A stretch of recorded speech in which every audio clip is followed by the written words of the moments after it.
नमस्कार साथियों, आपका advance coaching centre YouTube channel में स्वागत है। साथियों, यदि आप मेरे चैनल को लाइक सब्सक्राइब शेयर नहीं किया है तो प्लीज़ लाइक सब्सक्राइब शेयर ज़रूर करें।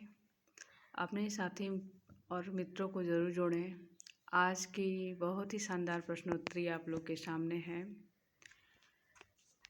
जो आप लोग को हमें उम्मीद है कि पसंद आएंगी। ये प्रश्नोत्तरी आप लोग हमारे पूर्व के वीडियो से भी अभ्यास कर रहे होंगे, क्योंकि ये प्रश्नोत्तरी बदले नहीं जाते हैं।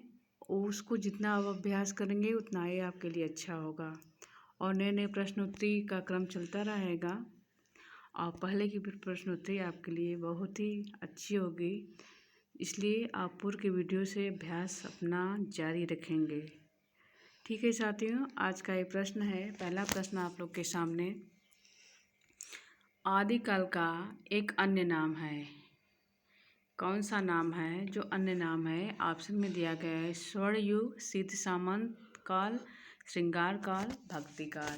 तो इसमें आपका सटीक आंसर होगा, इसमें जो ख ऑप्शन है सिद्ध सामंत काल, यही ऑप्शन सटीक होगा। यही इसका ही अन्य नाम है जो राहुल संकृत्यान ही ने दिया है।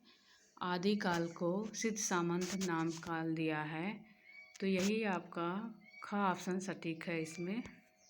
अब आगे प्रश्न को देखते हैं। प्रश्न है, वीर गाथा काल के ग्रंथों की भाषा है, कौन सी भाषा है? ऑप्शन है अवधी, मैथिली, डिंगल पिंगल, अभ्रंश। तो इसमें आपका सटीक आंसर होगा, इसमें ग ऑप्शन सटीक है। डिंगल पिंगल जो है वीर काल की ये भाषा है, वीर गाथा काल की ग्रंथों की भाषा है। अब आगे प्रश्न को देखते हैं। तीसरे नंबर का प्रश्न है, रेवंतगिरी रास के रचयिता है, कौन है रेवंतगिरी रास के रचयिता? तो ऑप्शन दिया गया है दलपति विजय, जिनदत्त सूरी, विजय सेन सूरी, मुनिजिन विजय। तो इसमें आपका ख ऑप्शन जो है इसमें दिया गया है जिनदत्त सूरी, यही सटीक आंसर है आपका। अब आगे प्रश्न को देखते हैं। चौथे नंबर का प्रश्न है, सही सुमेलित इसमें बताना है।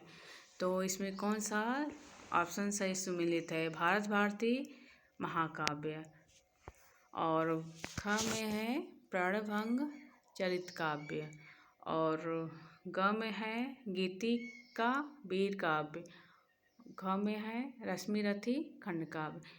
तो इसमें यही घ ऑप्शन सटीक है, रश्मिरथी खंड काव्य है रामधारी सिंह दिनकर का, जो कर्ण जी के जीवन पर आधारित खंड काव्य लिखा गया है।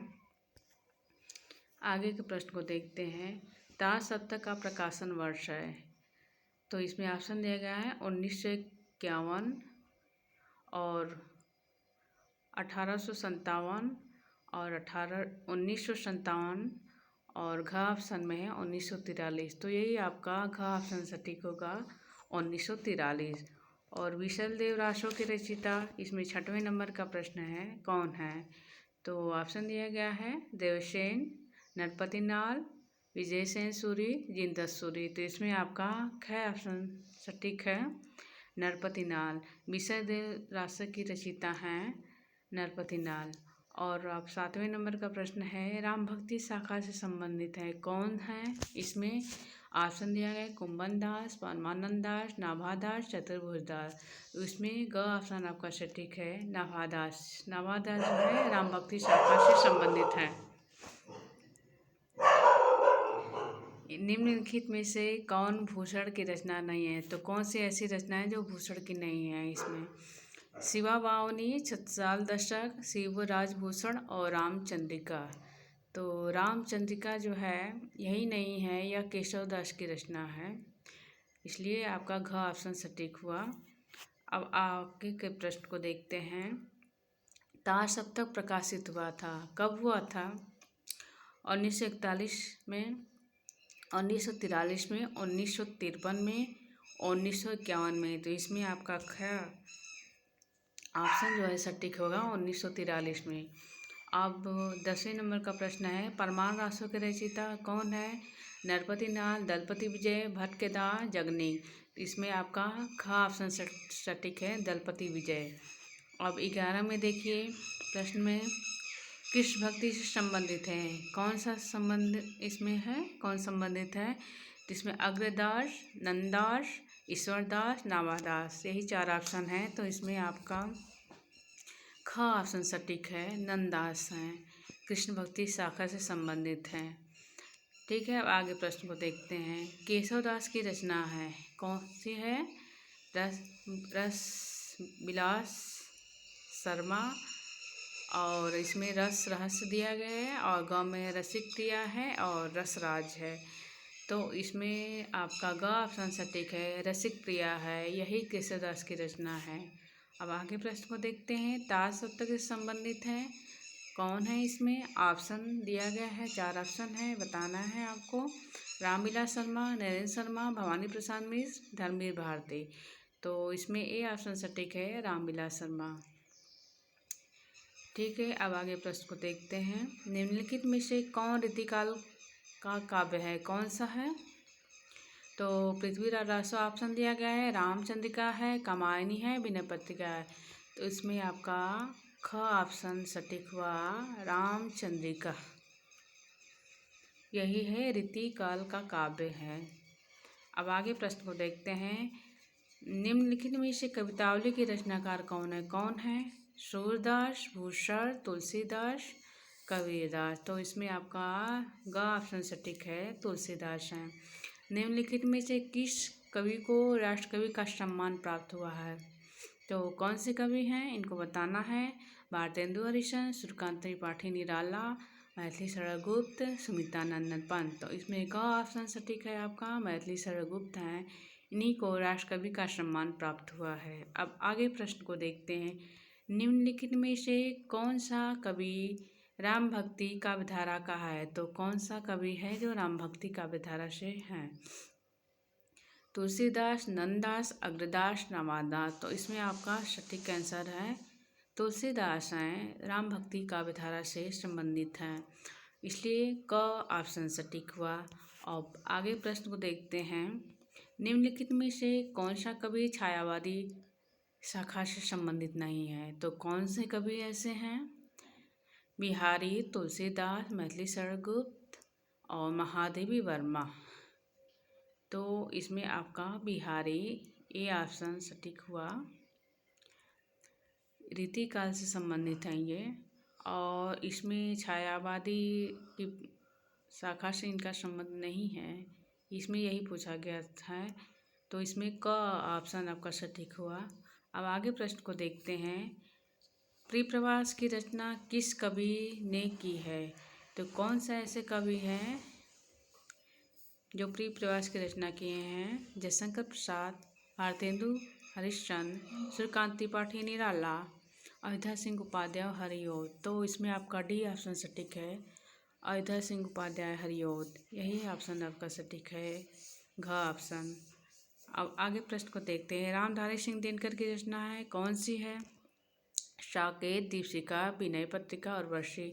तो उर्वशी है, रामधारी सिंह दिनकर की रचना है। और जयशंकर प्रसाद की भी एक रचना है उर्वशी।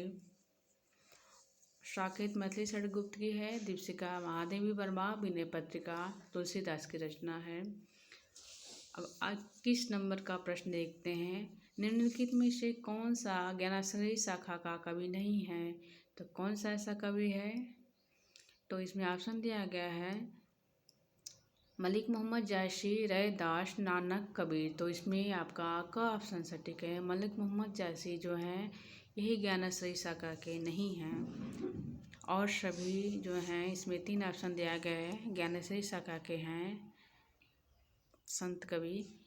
अब आगे प्रश्न को देखते हैं। छायावादी युगीन कवि हैं, कौन है? तो भूषण ऑप्शन है, मैथिली शरण गुप्त हैं, कबीर हैं, जयशंकर प्रसाद है।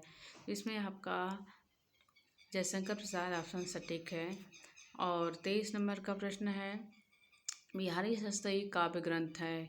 तो इसमें ऑप्शन दिया गया है, ब्रज भाषा में है, खड़ी बोली और अवधी, भोजपुरी। तो इसमें क ऑप्शन सटीक हुआ, ब्रज भाषा में बिहारी शास्त्रीय है। ठीक है, अब आगे प्रश्न को देखते हैं। बीजक किसकी रचनाओं का संकलन है? किसकी रचना है, इसमें पूछा गया है। ऑप्शन दिया गया है मंझन, गुरु नानक, रामानंद और कबीर। तो इसमें घ ऑप्शन आपका सटीक है, कबीर की ही रचना है बीजक, इसका संकलन हुआ है। ठीक है, अब आगे प्रश्न को देखते हैं। हिंदी साहित्य का स्वर्ण युग है, किस युग को हिंदी साहित्य का स्वर्ण युग कहा जाता है, प्रश्न यही है। तो इसमें ऑप्शन दिया गया है वीर गाथा काल, भक्ति काल, रीति काल और आधुनिक काल। तो इसमें ख ऑप्शन सटीक है, भक्ति काल को ही हिंदी का स्वर्ण युग कहा जाता है। अब आगे प्रश्न को देखते हैं।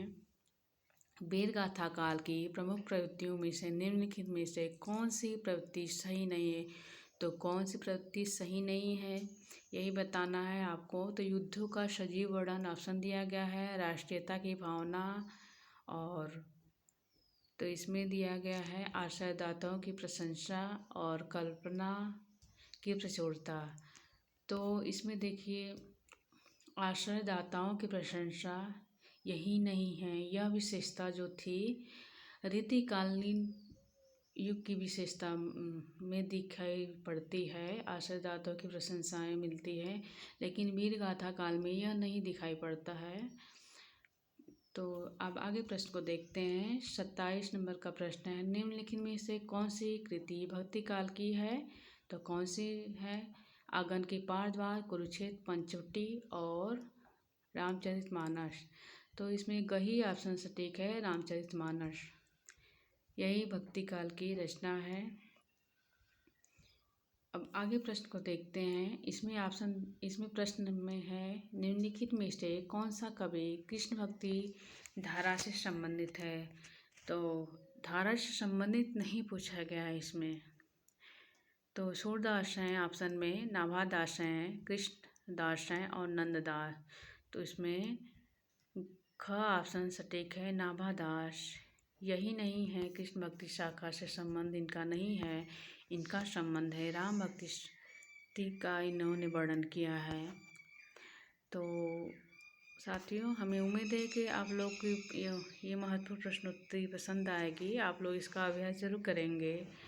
और ये सभी प्रश्न हैं आपके टीजीटी, पीजीटी और जूनियर भर्ती की परीक्षाओं को ध्यान में रखते हुए विशेष रूप से ये प्रश्न आपको दिए गए हैं। तो हमें उम्मीद है कि आप लोग को ये प्रश्नोत्तरी जरूर पसंद आएंगे। तो आप लोग इसका अभ्यास जरूर करेंगे और साथियों मित्रों को जरूर शेयर करेंगे ताकि उन्हें भी इसका फ़ायदा हो सके। ठीक है साथियों, नमस्कार, धन्यवाद।